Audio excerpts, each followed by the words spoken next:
Samantala, nag-withdraw ang kampo ni Pemberton sa ifinal nilang motion to exclude media in all court hearings and all proceedings. Ito ang balita ni Joshua Antonio. Hindi na itinuloy ang nakatakdang pagdinig sa motion laban sa media coverage ng kampo ni US Marine Lance Corporal Joseph Scott Pemberton kaninang alas 2 ng hapon dito sa Olongapo Regional Trial Court.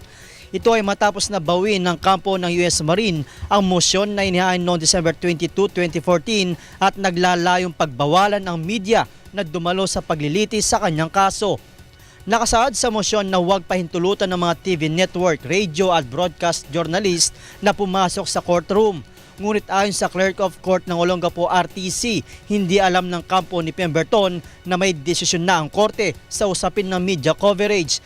Ito ay dahil tinanggihan na ng korte ang naunang motion ng pamilya Laude na humihiling sana na payagan ng media na i-cover ang mga pagdinig sa murder case. Well, kaya po niya withdraw yun dahil nag-issue na nga ng desisyon ang hukuman. Una namang pinagbigyan ng korte ang motion ni Pemberton na suspindihin ang paglilitis sa kaso sa loob ng 60 araw. Ito ay habang hinihintay ang desisyon sa kanilang petition for review sa Department of Justice. Kasama Zambales News Team, Joshua Antonio, UNTV News Worldwide.